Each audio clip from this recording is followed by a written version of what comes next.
Um tema que a gente abordou essa semana foi o Greg News da segunda-feira, no qual o Gregório do Vivier ele fez uma campanha, começou uma campanha ou impulsionou uma campanha para que o Lula pusesse no STF uma jurista negra, progressista e mulher. E aí isso levou a uma tremenda reação de muitas alas, tanto do PT quanto da esquerda, a esse programa do Gregório do Vivier, de modo que se iniciou uma disputa, uma cisão nas redes sociais, uma cisão, sabe, nessa disputa política. De um lado, um grupo defendendo com unhas e dentes a autonomia e a independência do Lula para escolher quem ele quiser, inclusive um homem também reacionário ou conservador, como é o caso do Zanin agora no STF, e por outro lado, um outro grupo também significativo que apoiou o Gregório do Vivier e acha que é sim importante que o Lula mande uma sinalização para uma base importante dos eleitores dele que querem, de fato, uma mulher representando alas minoritárias no STF. Bem, o fato foi esse e isso gerou muita repercussão na semana, até que por fim, nesses últimos dias, saiu uma entrevista com o do Vivier no Estadão. A manchete da reportagem aqui é: "Tem gado de tudo que é lado", diz do Vivier, hostilizado por cobrar coerência de Lula no STF. E aí tem um trechinho particular aqui que é quando ele menciona isso, né? Quando ele vai observando essa incapacidade de muita gente, ou essa dificuldade de muita gente da esquerda de questionar o Lula ou de criticar o Lula, e aí ele fala o seguinte: olha, você olha e pensa que não quer fazer parte desse gado.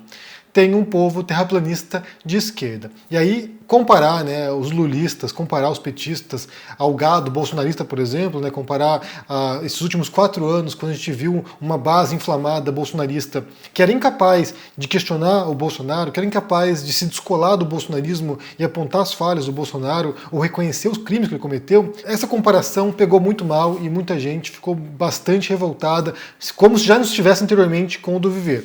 Então eu quero aproveitar essa reportagem, essa entrevista com ele aqui, para pensarmos algumas coisas juntas, que a gente falou já anteriormente, mas acho que vale explorar alguns aspectos secundários também que tem a ver com isso.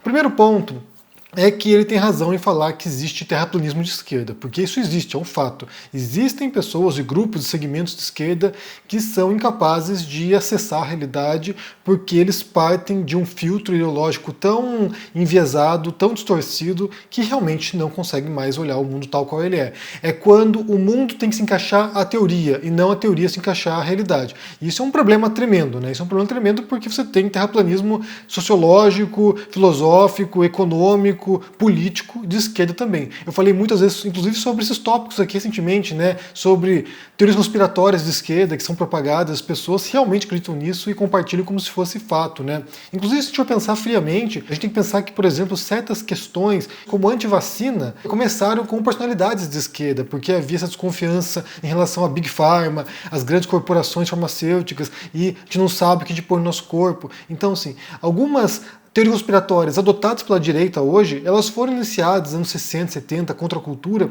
com expoentes da esquerda, e depois foram reembaladas e adotadas sob uma nova perspectiva, sob um novo viés. Mas muitas ideias são compartilhadas não porque a visão de mundo seja parecida, mas porque há uma desconfiança em relação às instituições, há uma desconfiança em relação à ciência, há uma desconfiança em relação ao poder, né, às opressões do poder, e essa é uma questão que perpassa uma boa parte da história da esquerda, que é a desconfiança em relação aos poderosos, que é a desconfiança em relação são os capitalistas, as elites. E aí isso leva, muitas vezes, como consequência, a uma desconfiança num nível muito mais paranoico. Então, isso acontece e tem, de fato, essa mentalidade em muitas vertentes e muitas teorias que partem da esquerda. Então, isso é um fato. Isso não é nada fora do que a gente já sabe.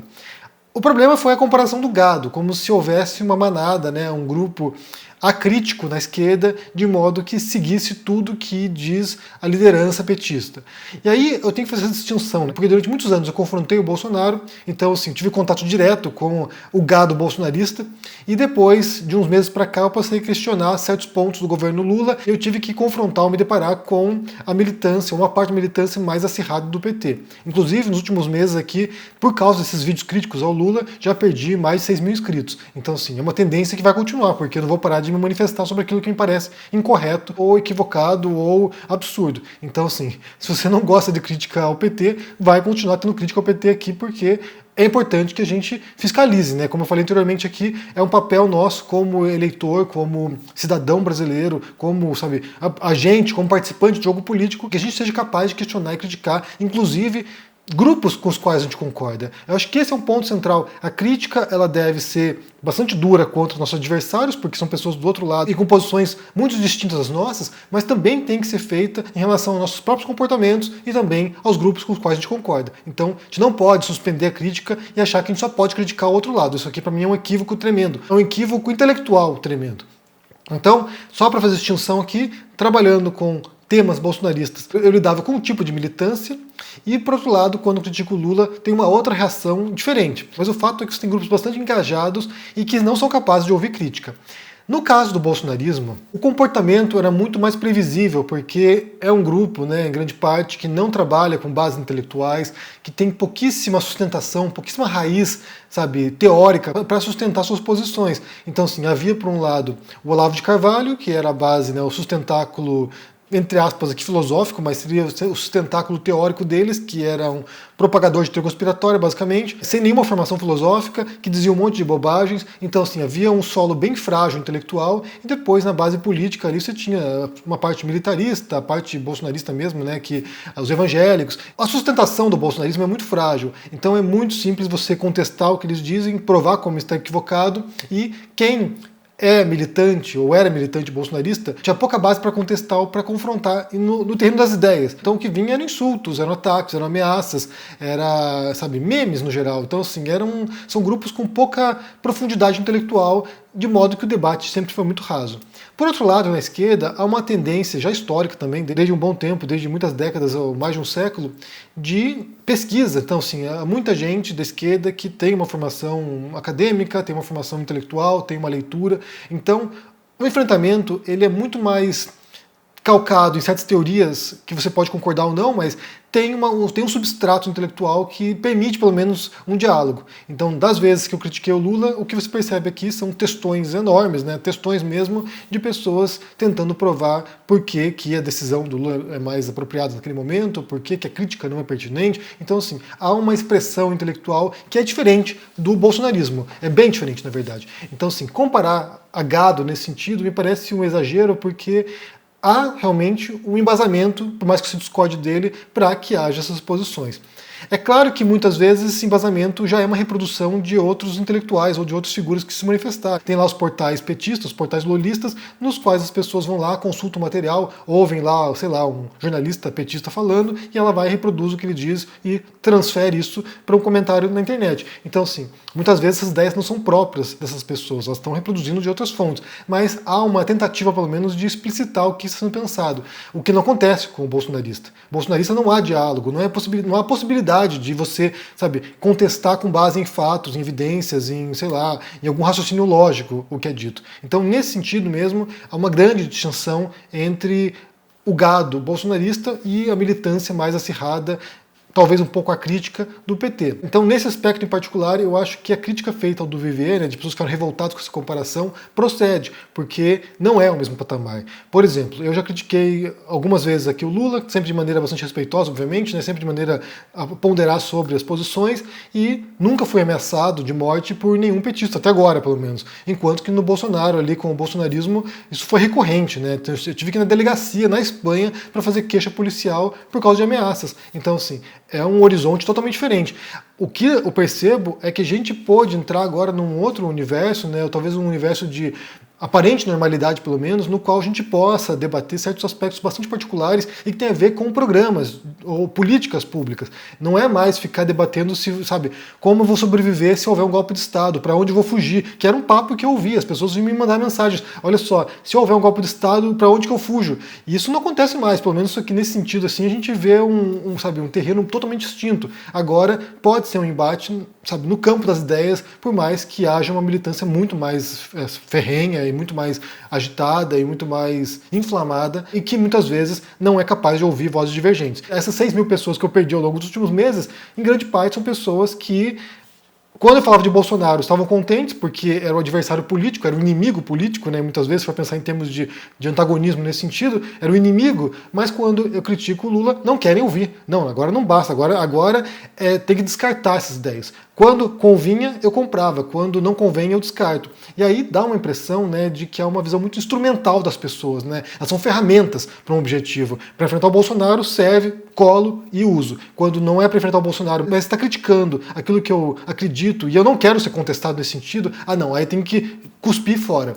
E aí você pode ver isso com várias pessoas. Com o Duvivier, o que está acontecendo agora, né, muita gente revoltada com o Duvivier e se recusando a ouvir o que ele tem a dizer. E nessa entrevista tem muitos pontos interessantes que ele pondera aqui que valem ser considerados. Eu posso até mencionar alguns aqui na sequência, mas a gente viu também com o Pasternak. A Pasternak, quando estava na pandemia confrontando o negacionismo da ciência bolsonarista, ela era útil. Quando ela passa a questionar a pseudociência ou a episteme alternativa na qual eu confio e acredito, aí já não vale mais, aí tem que ser escarrada, tem que ser esculpida e tem que ser rejeitada. Então, assim, é um uso das pessoas. As pessoas usam, mascam, mastigam e depois cospem no cantinho ali, porque não tem serventia mais. Nesse sentido, assim, me parece um pouco, até uma dinâmica um pouco perversa, mas também com umas coisas que se dão e sempre se deram, na verdade, né? A gente vê isso ao longo da história, intelectuais que são dotados e quando deixam de ter utilidade por alguma razão, as pessoas jogam no cantinho ali, relegam o esquecimento e vão seguir outra ideia mais interessante para elas, né? Então, tendo dito isso, como eu falei, tem alguns pontos bem interessantes que tem a ver, inclusive, sobre a pressão feita por alas de esquerda ao Lula, e como isso é importante para que o governo saiba para onde se orientar.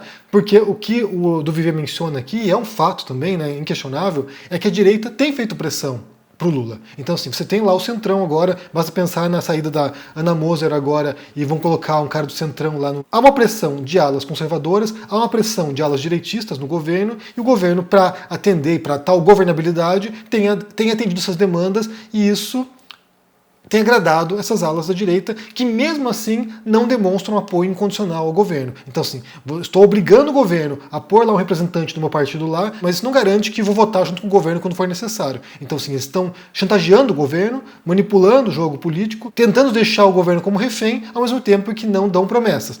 E aí, por outro lado, quando o grupo que elegeu o Lula não se manifesta, não exige coisas, não faz pressão, isso vai passando a ideia de que apenas a direita faz pressão e que o governo só tem que fazer concessões para a direita, quando na verdade todo mundo tem que fazer pressão. A gente tem que fazer pressão aqui sobre aquilo que nos interessa. Quando você votou no PT, quando você votou no Lula, para muita gente foi em oposição ao Bolsonaro, mas também muita gente pensou já num programa político. Eu quero que o governo vá nesse sentido, eu quero que tais direitos sejam resguardados, eu quero que tais ideias sejam defendidas, eu quero que tais propostas sejam feitas.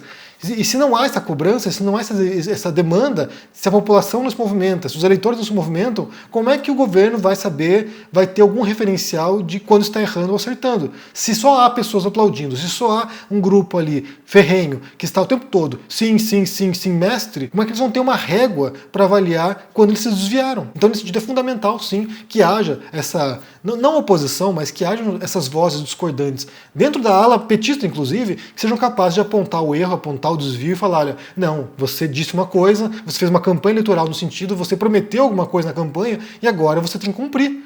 A gente exige que você cumpra, compreendendo que o jogo político é esse jogo de conflitos, de disputas, de tensões e que serão necessárias concessões para a direita também. É claro que será inevitável, mas por outro lado é necessário que haja essa pressão da esquerda também. Então, só para resguardar aqui os itens, a comparação com o gado me parece um pouco exagerada e injusta, porque mesmo quando há discordância entre a ala petista, há argumentos nesse sentido, a gente não pode não concordar com os argumentos, a gente pode achar que são equivocados, mas há argumentos, coisa que não havia com a base bolsonarista. Eu raramente, em 4 anos de governo Bolsonaro, eu raramente ouvi algum bolsonarista dizer uma coisa inteligente para mim, então assim, é bem raro mesmo, mas no caso dos petistas você tem argumentos, embora ninguém é obrigado a concordar, ainda mais quando contradiz a realidade ou quando parte de uma dinâmica um pouco, complicada e distorcida da política. Então, assim, há argumentos, de fato há terraplanismo de esquerda, então nesse sentido o Duvivier não mentiu, há muita gente inteligente que defende tribo expiratória de esquerda, que defendem delírios de esquerda, que defende projetos que são impraticáveis de esquerda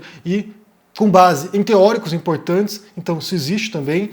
E, por outro lado, a ideia de que é importante fazer pressão, para mim isso é fundamental. A pressão deve ser feita contrária, quando a gente se opõe a alguma coisa, quando a gente é da oposição ao governo, mas também é uma pressão feita para a situação, para o governo com o qual a gente elegeu, concorda, mas ainda assim a gente quer que siga num sentido, numa direção e que cumpra o que prometeu. Bem, tendo dito isso, eu quero saber o que vocês pensam sobre essa história toda, se vocês leram essa reportagem aí, essa entrevista com o do Vivier, né? Como é que você entende essa comparação que ele fez com o gado aí, se pareceu apropriado, exagerada? Diga no comentário aqui embaixo, deixa o joinha, se inscreva no canal, que ativa no sininho, isso é muito importante para ajudar aqui no engajamento, se torne um membro ou um apoiador para dar uma força e confira na Amazon o meu livro com desconto, Como Vencer no Debate Tendo Razão. É a principal referência hoje sobre falácias lógicas em português, então vá lá, confira, se cuide por aí e até mais. Tchau! Estamos em guerra pela independência. Eles atacam, Tentam nos intimidar. usam as estruturas de poder para distorcer a realidade. Mas não vão nos calar. A gente não se curva, a gente vai à luta. Em um sistema viciado em meias-verdades, Nós somos a resistência, nós queremos a verdade. Por isto, levantamos a bandeira da independência. Independência para fazer um jornalismo corajoso, para colocar o dedo na ferida, para denunciar os abusos e as injustiças. Somos independentes dos donos do capital, dos poderosos e das grandes corporações. Aqui é publicidade zero. Só assim honraremos o nosso compromisso com a denúncia. Com a liberdade total de opinião. Essa guerra não é fácil, é cruel, mas com seu apoio e luta, seremos cada vez mais fortes. Junte-se à nossa causa. Junte-se à nossa causa. Junte-se à nossa causa. Fortaleça o jornalismo verdadeiramente independente. Sendo membro do ICL.